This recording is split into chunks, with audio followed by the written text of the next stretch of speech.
Sie spielen ganz gut, oder? Was meinen Sie? Keine Meinung? Naja. Und die Birgit Prinz, sie spielt auch ganz gut. Was meinen Sie? Auch keine Meinung? Naja. Does this situation seem familiar? If so, you're in the right place, because today's video is all about the 4 meanings of Sie in German. So stick around for an explanation of Sie and some examples from my new assistants. So who am I? I am a German linguist named Carlie the Linguist, and I make videos about interesting cultural things and how to use German in practical situations. So if you like that kind of content, be sure to subscribe and join me on the next video. So the German word Sie can have 4 meanings, and the first one I'm going to discuss is more similar to the English, so I think that's the one English speakers tend to remember more, and that's she. So when you say Sie in German, it can mean she in English. And one way you can really tell is the context, which will be useful in all of these examples. You can also tell by the ending of the verb, which ends in T. And you can tell by context. I said that. The context. And you can also tell by how it's written. So it's going to be lowercase when it's written, but if you don't have writing, you're going to be relying on that verb ending. The second meaning that I'm going to talk about today is it can also mean they. So when you're talking about a big group of people and you want to say they are doing that, or they this, they that, you can use Sie. It's also written lowercase, so you're going to have to rely on the context. And the ending is also different from she. So with she, there's a T ending on the verb, and with Sie for they, there's an EN ending on the verb. So that can be very helpful when differentiating. Now the third meaning we'll talk about today is the formal you. So in English, there's only one you that you can use to address people, but in German, there's 2. You can say du, which is very informal, kind of buddy-buddy, and you can use Sie, which is very formal and polite and proper, good for work, formal situations, stuff like that. So when you're referring to someone using this formal you, it's written in the uppercase. So that's one way you can tell.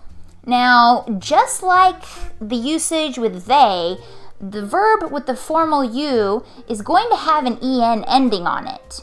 So in order to differentiate it from they, you will have to look at the context. So is someone speaking directly to you? Is someone speaking directly to someone else, a specific person? Or are they sweepingly referring to a group? And the last meaning I'm going to talk about is almost similar. You can use Sie when you're addressing a group. So if there's a big group of people and the context or just the people that you're talking to requires a formal you, there's no real separate word for that. So you just use Sie when you're addressing a group formally. So this is also going to be similar with the verb ending. So it'll have the en verb ending, and it will also be capitalized if it's written out. So it looks a lot like the formal you, and the verbs are the same across the formal you, the group formal you, and they.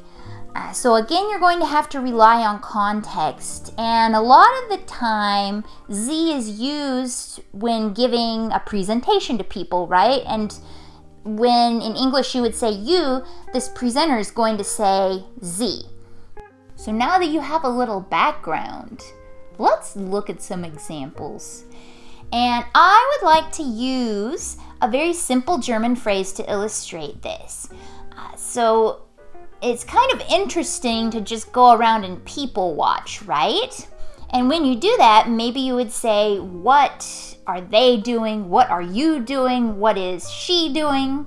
So that's what we're going to do in German. We're going to use the German verb machen, which means to do or make. We're going to use was, which means what, because we're asking a question. So was machen. And then we're going to use the form of sie that we want. So when we ask about they, formal you, formal group, it's going to be was machen sie. And when we're asking about what a single female person is doing, it's going to be was macht sie. Yeah, so that's going to be it, basically. And so let's go to our first one. I want you to guess before it is revealed. I want you to guess before it's revealed, okay? The first question is, was macht sie? You can tell that it's one female person that we're asking about, right? We weren't talking directly to her because she didn't answer. And we use the T ending with the verb.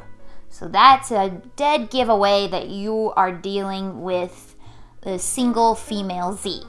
Ready for the next one? Okay. Was machen sie?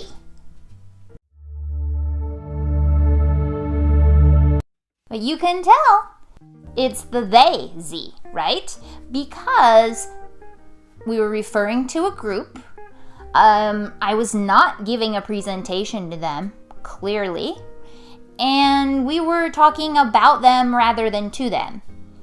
So the verb ending was still en, but you could tell, you know, you could tell it was they. The next one is was machen sie? Shh. Ich lese. I think.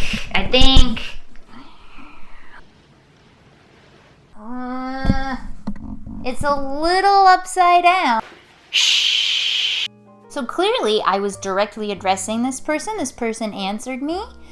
So I was speaking directly to them. They were also dressed in really nice clothing and reading seemingly a business-related book, so that gives you some context that maybe this is a formal setting where you would use sie. Ah, I see our next group. Was machen Sie? Ich mache Notizen. Those folks are very studious. So I was addressing a room full of people dressed formally, doing an official-looking thing. So you can tell from the context, that was formal.